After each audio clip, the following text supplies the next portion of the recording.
মুকুল বাবুর এখন শারীরিক কেমন আছেন উনি? আইসিইউতে রয়েছে, অক্সিজেন সাপোর্টে রয়েছে। তবে অপারেশন হওয়ার পরে যে অবস্থায় ছিল, ভেন্টিলেশনে ছিল, সেখান থেকে বার করা হয়েছে। ক্রিটিক্যাল অবস্থা, তবে স্টেবল। তাহলে আমরা থেকে কি আজকে বার করা হয়েছে না, কালকে বার করা। তাহলে আমরা যেরকম অবস্থায় নিয়ে আসা হয়েছিল তার থেকে কি অনেকটা ভালো মনে হচ্ছে? অনেকটাই ভালো।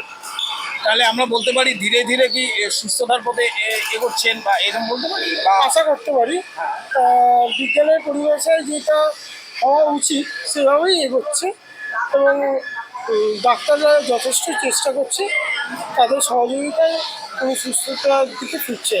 উনি তো সেদিন কনসাস ছিলেন না, আজকে কি কনসাস? এখনও সেভাবে নয়, তবে ডাকলে রেসপন্স করছে।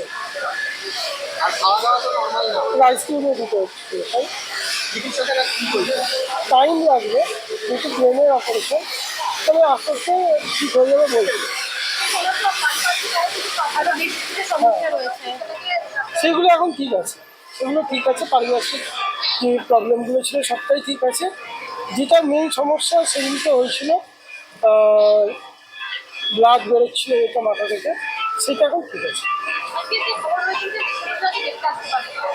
কোনো কথা হয়েছে? মুখ্যমন্ত্রী খোঁজ নিয়ে দলের তরফ থেকে সবাই খোঁজ নিচ্ছে এবং টাইম টু টাইম আপডেট নিচ্ছে। এরকম কোনো খবর আসেনি যে মুখ্যমন্ত্রী দেখতে হবে। তিনি যথেষ্ট ব্যস্ততার মধ্যে রয়েছে। তিনি লোক মারফত এবং যারা সিনিয়র লিডার আছে তাদের মারফত খবর নিচ্ছে। কাগজে কলমে এখনো বিজেপির বিধায়ক মুকুল রায় বিজেপি দলের পক্ষ থেকে এখনো তাদের তরফ থেকেও অনেকে এসেছেন, দেখে গেছে। তো আমি বলবো এখানে রাজনীতির কোনো ব্যাপার নয়, মানুষ হিসেবেই তারা দেখতে আসছে এবং শারীরিক সুস্থতা কামনা করছে। অভিষেক বন্দ্যোপাধ্যায়ের সাথে কি কথা হয়েছে?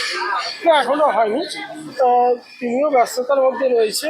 তবে তাদের তরফ থেকে বলছি, দলের তরফ থেকে বলছি, দল তো সবাইকে নিয়েই, কেউ পার্টিকুলার নয়, সবাই সিনিয়র লিডাররা এসে খোঁজ নিচ্ছেন বা ফোন করছেন। তাহলে এখন ভেন্টিলেশন সাপোর্টের দরকার নেই, এই মাইকটার সঙ্গে ভেন্টিলেশন সাপোর্ট দরকার নেই এখন অবধি নেই। কার কখন কী দরকার হয় কেউ ভগবানও বলতে পারে না। এখন অবধি তো দরকার নেই। আপনাদের সহযোগিতা বা ভগবানের আশীর্বাদে এখন ঠিক আছে।